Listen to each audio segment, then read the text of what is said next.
Pagi Metal. Pagi Metal. Pagi Metal.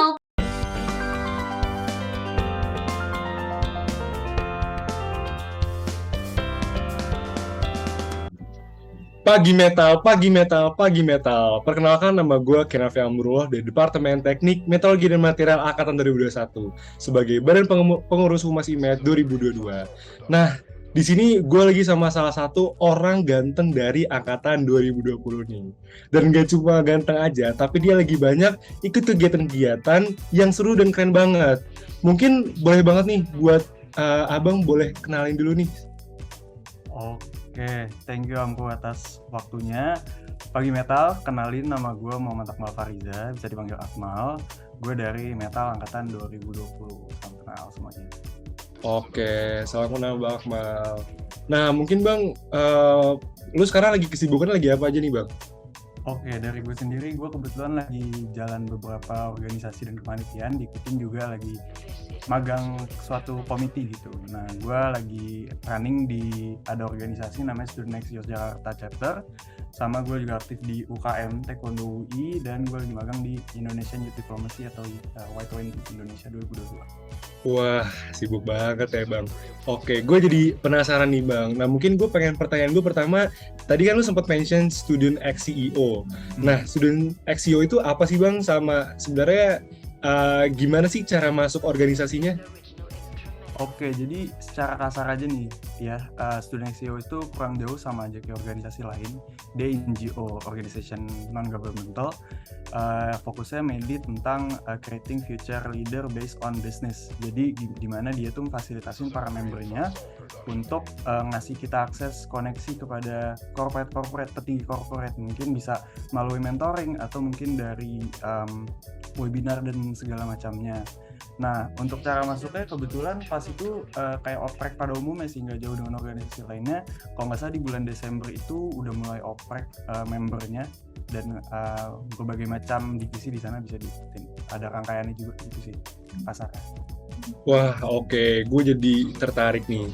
Mungkin boleh nih Bang, lu boleh cerita-cerita dikit nih, kira-kira lu di Student XCO ini jadi apa, dan sebenarnya dari yang lu ambil ini apa sih benefitnya yang lu dapet? Oke. Jadi Student Axios itu ada banyak chapternya. Ada yang di Jakarta, ada yang di West Java, ada yang Central Java, dan segala macam. Nah, kalau untuk yang Jakarta sendiri, dia ada divisionnya masing-masing. Ada yang marketing, operation, HR, finance, dan kebetulan gue ada di bagian marketing team. Nah, di marketing team itu sendiri, gue ada lagi di dalamnya ada subdivisi di creative visual design, atau gambaran kasar itu ya graphic designer ya di sana. Nah, peran gue di sana untuk yang creative visual design atau graphic designer ya kurang lebih pada umumnya gue memvisualisasikan desain atau membuat produk, atau gimana mempaketkan suatu konten itu agar mudah dicerna oleh audiens. Nah, di sini audiensnya mahasiswa. Sedangkan kalau untuk yang marketing team ya, gue kolaborasi nih sama teman-teman marketing team gue. Ada yang dari social media specialist, ada yang dari external affair, ada yang dari BOD, dan gue collab di sana. Gimana gue bikin chain of communication yang baik, gimana gue advertise Student Axios dengan baik, gimana gue memarketkan Student Axios itu bisa diterima oleh masyarakat umum di berbagai macam stakeholders. Tapi khususnya untuk SXC ini ditargetkan kepada mahasiswa yang tertarik dalam dunia bisnis gitu. Dan kalau untuk benefitnya sendiri itu gue sangat dilatih gimana gue dikasih penanaman soft skill leadership sih, karena di situ gue megang poker juga, gue nge-lead suatu division di situ, gak jauh dari desain juga. Kemudian di situ gue juga dilatih gimana gue berkomunikasi dengan baik, gimana gue berkolaborasi dan inclusivity yang baik di dalam suatu organisasi itu sendiri. Dan pastinya ini sih yang sangat menonjol atau menarik dalam SX ini, gue dikasih skill korporat yang gue yakin itu nggak banyak organisasi menawarkan skill tersebut. Contohnya gue dikoneksiin sama berbagai macam petinggi korporat, baik NGOs, company ataupun startup. Di situ gue dikasih peluang buat ngobrol langsung, mecahin suatu case study, dikasih juga contohnya itu kayak mock-up interview. Gue sempat dikasih kesempatan buat interview langsung dengan HR Shopee, gue dikasih ketemu waktu dengan CEO dari Telkomsel, SVP Lazada, kemudian brand manager dari Danone, ex engineering intern dari Danone. Pokoknya apa ya, gue dikasih ranah wadah buat gue bisa berkomunikasi langsung dengan para orang-orang hebat di corporate gitu. Jadi kurang lebih gue diajarin banyak value sih corporate gitu sih.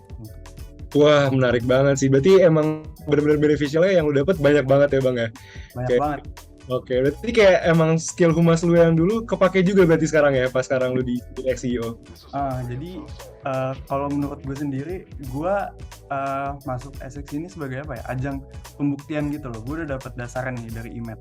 Nah, gue masuk Essex itu apa ya, sebuah batu loncatan gue buat gue buktiin, gue udah punya dasar-dasar ini dan gue develop di bidang ini.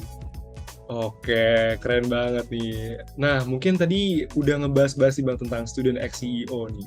Mungkin sekarang gue langsung ke kesibukan lu selanjutnya nih. Kan lu juga ikut Y20 ya? Sebenarnya gue cukup penasaran sih Bang, kayak Y20 tuh apa sih Bang, sama gimana lu bisa terlibat di acara Y20 ini?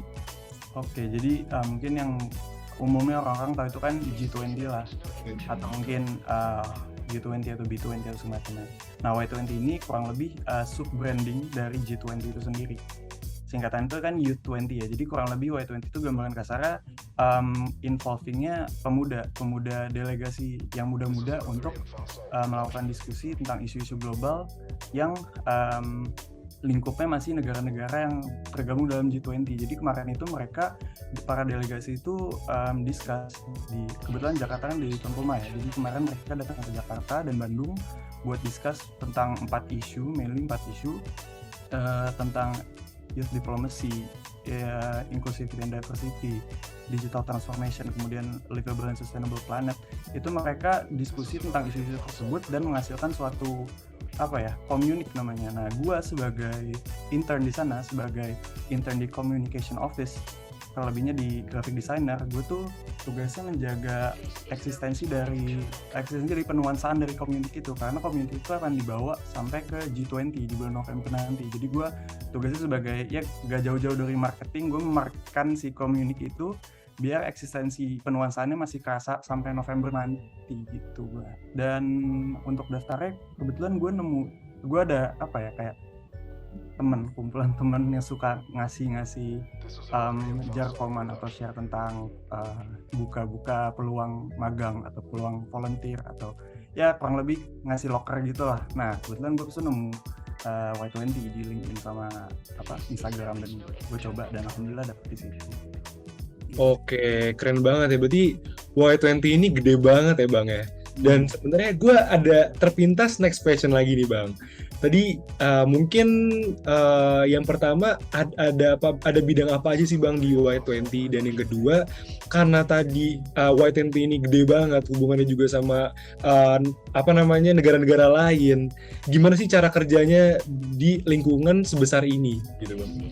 Oke, jadi kalau untuk bidangnya sih banyak banget ya. Kalau gue kebetulan gue ada di communication office. Nah, di dalam Y20 itu banyak office, ada yang project management and research, kemudian ada yang partnership and sponsorship, finance, delegation relations. Itu banyak office-nya masing-masing, dan kebetulan gue di bagian communication office-nya. Dan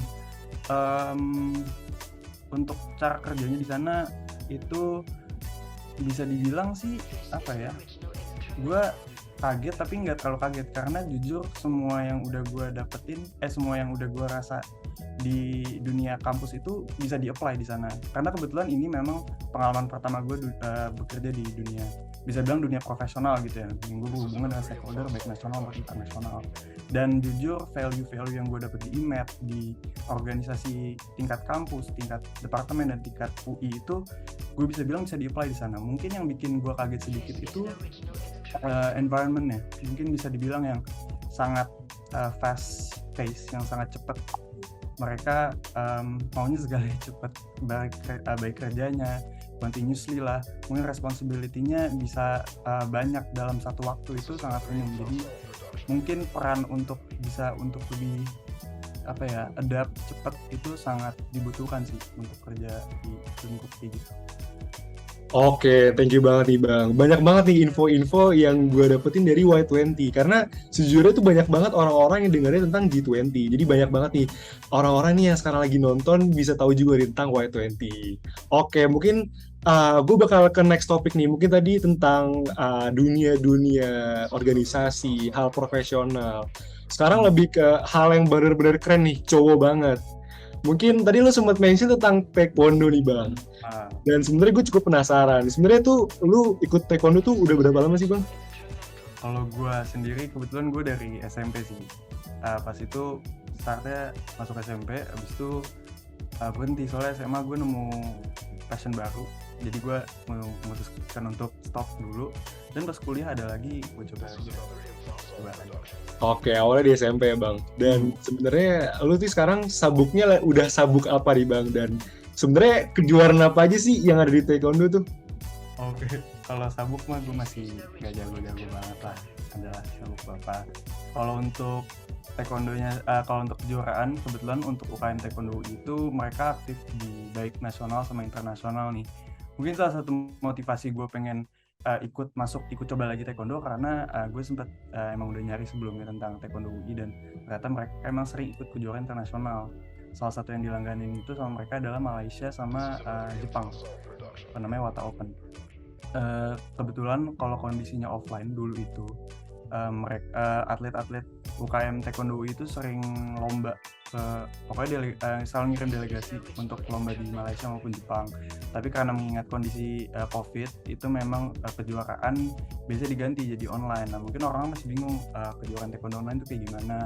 Mungkin yang tahunya tuh taekwondo berantem gitu kan one on one. Sedangkan kalau online itu gimana? Nah biasanya cabang olahraganya diganti di inovasi yang lain. Biasanya menggunakan speed kicking, itu biasanya teknik tendangan cepat dalam durasi waktu tertentu. Terus juga ada pomse atau gerakan unggulan gerakan indah. Terus ada breaking board, mungkin kalau lu sempat lihat di platform orang-orang pakai baju taekwondo sering matahin board gitu pakai kakinya, itu salah satu cabang lomba itu juga. Sama ada hoshinsu, biasanya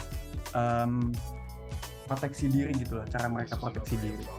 Kalau taekwondo UI selama ini udah lumayan cukup banyak sih ikut, ada kemarin seperti ikut Papua Open, kemudian India Seoul, terus juga ada UGM Open juga, sama yang terakhir itu ada Liga DKI yang Open.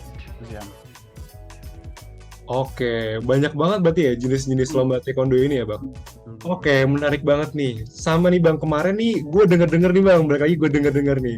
Lu memenangkan pertandingan. Yang pertama ada medali perunggu speed kicking kategori advance di Seoul National University Taekwondo Virtual International Championship 2022. Dan ada medali perak speed kicking kategori visual dan individual pada Online World Taekwondo Association Championship 2022. Nah, kira-kira boleh nggak sih nih Bang, lu cerita dikit nih ke kita, kayak gimana sih pengalamannya di kejuaraan ini? Oke, lengkap banget tuh gelar. Jadi kebetulan memang keduanya itu kan masih online ya. Jadi emang rata-rata kemarin itu kan baru awal kepengurusan taekwondo, jadi memang banyak atlet yang ikutin lomba kategori speed kicking buat ibaratkan cek ombak gitu. Soalnya mereka rata-rata masih yang cuti-cuti latihan, kemudian mau ikut lomba, rata-rata mereka ikutnya yang speed kicking. Jadi karena kondisinya virtual dan online, kemarin memang by video.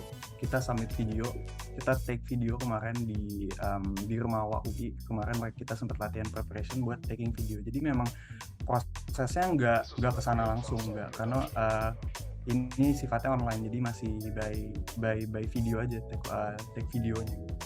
Tapi doain aja bulan depan udah mulai, karena kondisi sudah mulai bukan membaik sih, maksudnya sudah mulai kayak awalnya lagi. UKM Taekwondo udah mulai mengikuti kejuaraan offline gitu ya. Wah, oke. Keren banget nih Bang. Berarti tadi lu udah ikut Student X CEO, udah ikut Y20, udah ikut Taekwondo. Berarti emang Bang Akmal ini paket lengkap ya Bang ya? Nggak salah nih, kali ini kita ngawancarin Bang Akmal nih buat angkatan 2020. Nah, karena tadi juga udah ditanya-tanya nih Bang, kesibukan lu sampai dalam banget tadi kan gue nanyanya. Gue pengen mengucapkan nih Bang, terima kasih buat Bang Akmal yang udah mau nyempetin buat jadi wawancara di waktu ini, dan udah mau direpotin juga. tentunya gue pengen ngucapin semoga lu bisa semangat terus dan sukses terus buat kedepannya. Oke, mungkin buat uh, lu mau ada closing statement mungkin Bang? Kalau dari gue mau makasih juga kepada lu Ampu dan teman-teman Humas 2022 atas peluangnya udah mau wawancarain gue. Terima kasih udah mempercayai gue gitu lah. Pokoknya semangat terus buat IMET dan semoga sukses mahakarya di volume 2 ini teman-teman. Semangat terus. Pagi Metal. Pagi Metal. Pagi Metal.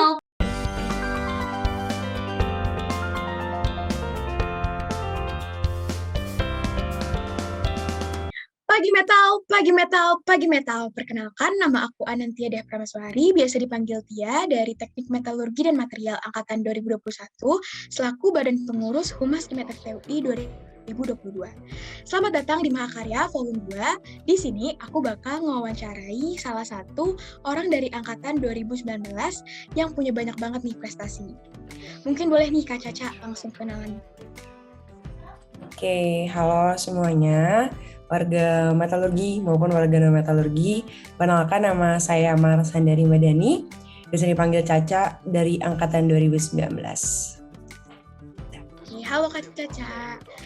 Mungkin aku mau nanya dulu nih Kak, akhir-akhir ini lagi ada kesibukan apa aja? Oke, aku sih akhir-akhir ini yang pertama karena aku baru ikut Abang None, jadi sekarang aku lagi tugas buat Abang None 1 tahun gitu. Terus yang kedua, aku juga masih jadi aslab chem kan, asisten laboratori kimia. Terus yang ketiga, aku juga lagi intern di Tokopedia dan apa lagi ya? Udah sih, paling sekarang juga lagi ngejar 3,5 tahun kan, jadi lagi kayak udah mulai masuk ke lab gitu sih. Oke, mungkin aku mau nanya dulu nih Kak, kan tadi Kakak sempat mention Abang None nih Kak. Boleh nih Kak dijelasin dulu sebenarnya Abang None itu apa, terus kenapa Kakak akhirnya bisa jadi salah satu finalis dari Abang None?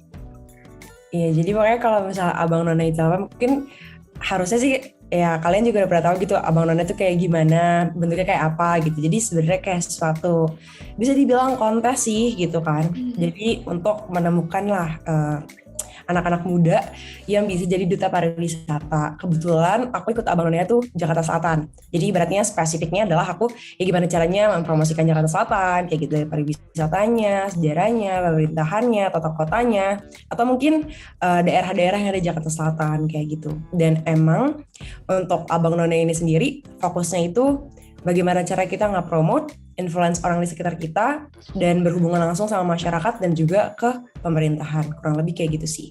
Kalau dari Kakak sendiri, alasan Kakak akhirnya daftar Abang None tuh gimana tuh Kak? Oke, sebenarnya kenapa alasan aku tuh sebenarnya nggak pasti juga sih. Kayak ini emang bener-bener ya udah aku iseng awalnya pengen daftar kan. Karena aku belum pernah punya pengalaman gitu di pageant. Bisa dibilang karena aku anak teknik dari dulu pun aku juga cenderung tomboy. Jadi kayak ini such a new experience lah buat aku gitu. Dan yang kedua, aku tuh pengen ngebuktiin aja gitu loh. Maksudnya walaupun anak teknik, anak yang mungkin jauh gitu ya dari pengetahuan yang berbau beauty lah, terus berbau pariwisata. Pokoknya ini benar-benar di luar dari kerjaan anak teknik lah. Teknik kan apa sih? Kimia, fisika, dan lain-lain. Jauh lah dari kayak misalnya penjelasan pemerintahan, penjelasan pariwisata. Tapi aku pengen kayak ngebuktiin ke banyak orang di luar sana kalau misalnya gak tergantung dengan jurusan kalian itu apapun, kalian tetap bisa gitu buat explore diri kalian dan gimana caranya untuk keluar dari zona nyaman gitu. Dan aku merasa aku di Apnan itu keluar dari zona nyaman dan kayak aku tuh challenge myself gitu loh buat bisa berkembang lebih jauh lagi kayak gitu.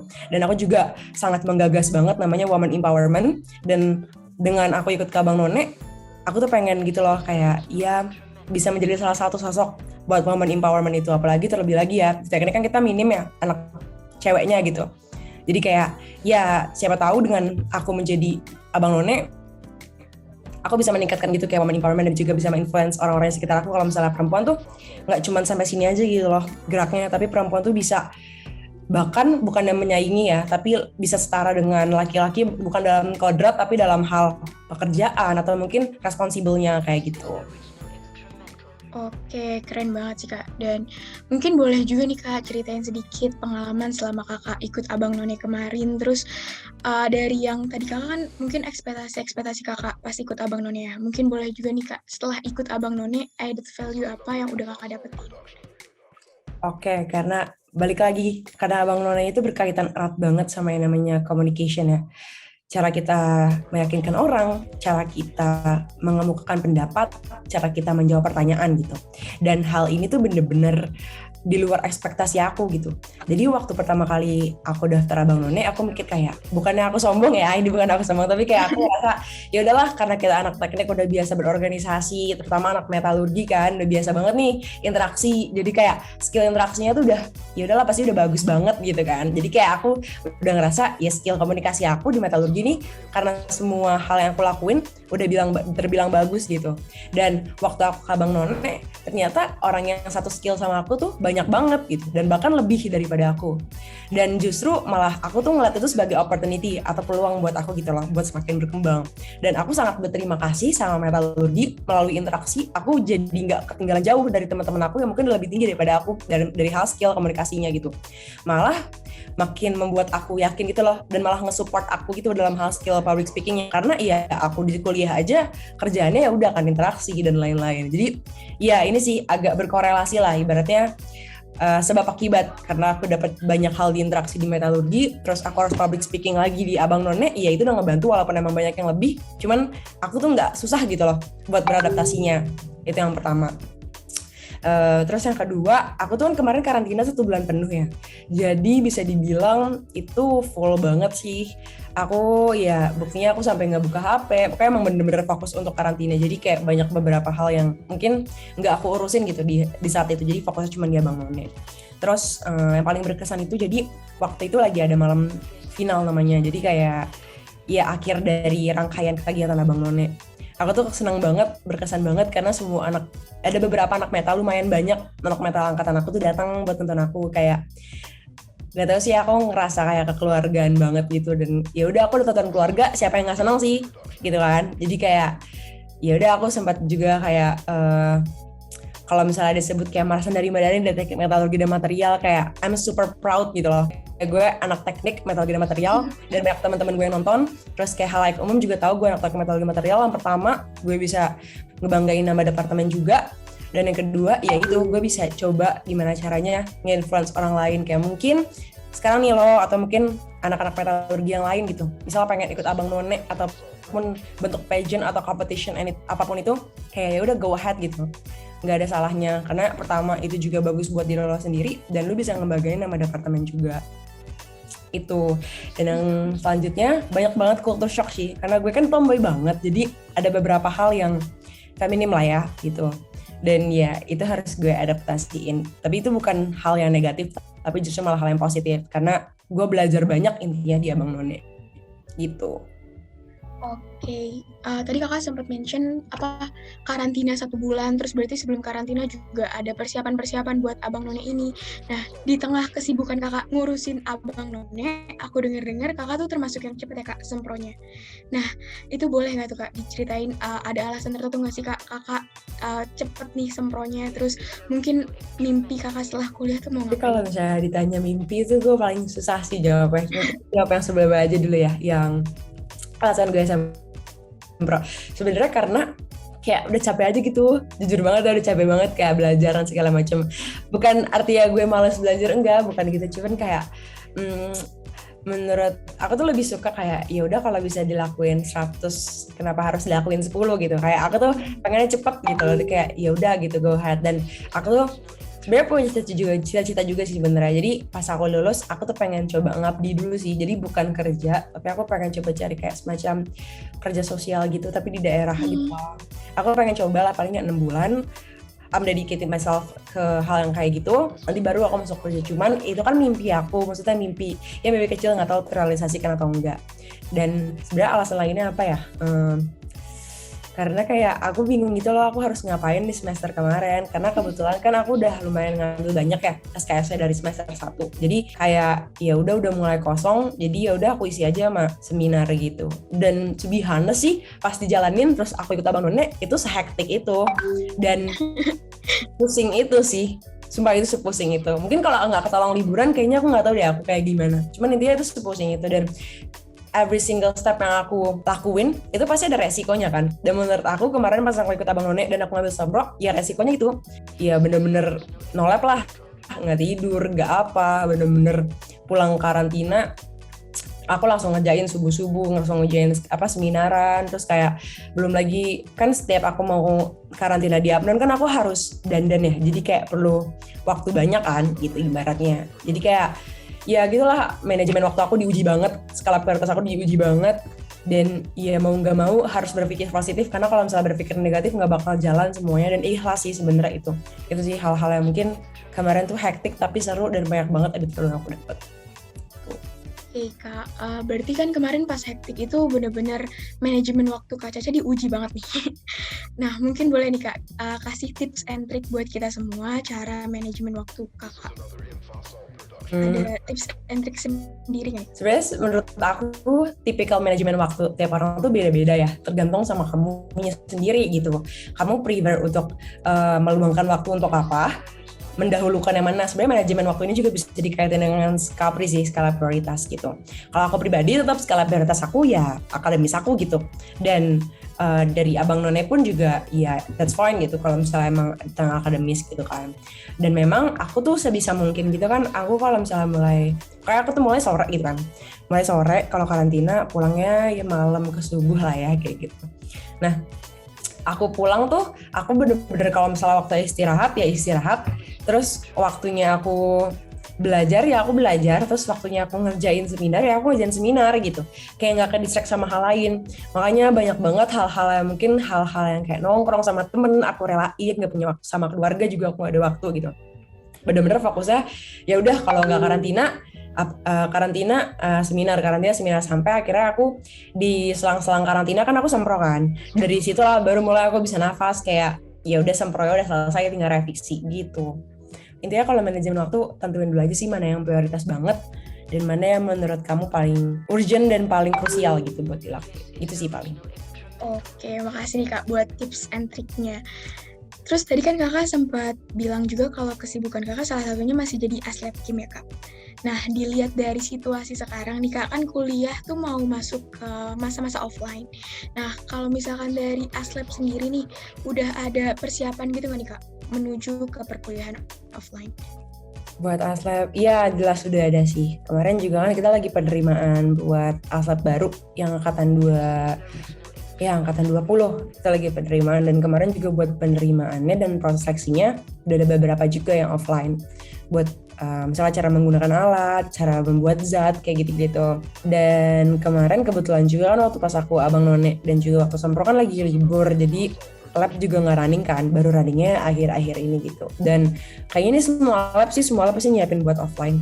Karena insya Allah kan kita bakal offline juga di semester depan, terutama buat angkatan kamu, Tia ya kan, belum pernah ngerasain offline juga. Jadi terus nyiapin juga buat angkatan 20 kan belum pernah juga offline gitu ibaratnya. Persiapannya paling ya udah sih aku ke lab terus nyiapin. Kamu juga pernah kan waktu itu sempet ngeliatin aku juga gitu kan ya kayak persiapannya tuh. Oke. Tapi mungkin mau nanya sedikit nih Kak, gimana pandangan Kakak terhadap kuliah offline ini? Terus mungkin ada saran nggak nih Kak buat angkatan aku yang tadi Kakak bilang yang pertama kali mau masuk ke perkuliahan offline? Mungkin ini termasuk pertanyaan penutup juga Kak buat wawancara kali ini. Oke. Manfaatin waktu offline kalian dengan sebaik mungkin. Jangan sampai nanti tiba-tiba online lagi, bukannya aku doain, ya cuman kan kita nggak ada yang tahu ya, kemarin aja kayak nggak mungkin lah ada virus-virus kayak gini, tiba-tiba ada COVID gitu kan. Jadi buat angkatan kalian ini apa ya udah deh manfaatin waktu, dan bener-bener kalau misalnya ketemu langsung aja gitu, karena nggak bisa diulang gitu loh, namanya waktu kayak angkatan aku kan cuma 1,5 semester ya sempat offline, dan kayak banyak banget hal-hal yang mungkin harusnya tuh di tingkat 2, tingkat 3 kita tuh ngelakuin offline, cuman nggak bisa. Dan iya ada plus minusnya gitu ya kan, mungkin plusnya lebih fleksibel gitu, walaupun bisa tetap ketemuan di luar, cuman kan emang ambience-nya nggak di dalam environment perkuliahan kan, dalam hal ya udah online aja gitu. Mungkin kalau misalnya aku sama teman-teman aku kemarin tingkat 2 sama tingkat 3 itu offline, lebih banyak gitu hal yang kita bisa dapat gitu kan, lebih kerasa lah vibes perkuliahannya gitu, kayak bener-bener kayak momen kenangan mungkin ya yang nggak bisa dibeli itu. Kalau misalnya pas offline bener-bener kalian buat deh itu sama angkatan kalian, terutama buat angkatan yang belum pernah offline Terus yang kedua, jangan terlena sama perkuliahan lu. Perkuliahan daring maksud gue. Soalnya kayak nanti kaget gitu loh pas offline-nya. Jadi bener-bener udah kalau misalnya bisa belajar dulu aja. Karena emang perkuliahan offline sama online sebeda itu. Ini udah berbeda gitu kayak kalau offline tuh bener-bener kalau dosen di depan ya udah bener-bener harus perhatiin gitu kan. Kalau misalnya kalian di online kan mungkin masih bisa sambil kedistraksi ngambil minum kah, ngambil ini kah gitu-gitu kan. Tapi kalau misalnya offline ya udah bener-bener ada dosennya dan emang seharusnya seperti itu kan, menghormati dosen yang di depan gitu. Ketiga apa ya, mungkin ada belajar barengnya tuh ketemu langsung gitu loh. Selama ini kan kalau belajar bareng tuh online kan, dan menurut aku tuh kurang seru aja. Kalau belajar bareng offline nih kayak seru banget gitu, terus kayak saling debat satu sama lain, misalnya kayak enggak yang bener gue gitu. Pokoknya banyak banget cerita yang bakal nanti ada deh, kebuat deh di angkatan kalian masing-masing, baik angkatan 21, 20 dan nanti itu dua-dua yang bakal masuk. Kayak gitu sih paling. Oke, karena tadi merupakan pertanyaan penutup dari wawancara kali ini, dari aku pribadi mau mengucapkan makasih banyak nih buat Kak Caca karena udah menyempatkan waktunya buat diwawancara di sela-sela kesibukan Kak Caca. Sama mungkin semoga sukses terus nih Kak ke depannya buat mulai dari Abang Nonenya, terus sekarang udah TA berarti ya Kak. Dan Aslab Kimnya semoga lancar terus dan sukses selalu Kak Caca. Oke, makasih banyak ya Tia dan teman-teman mas yang lain.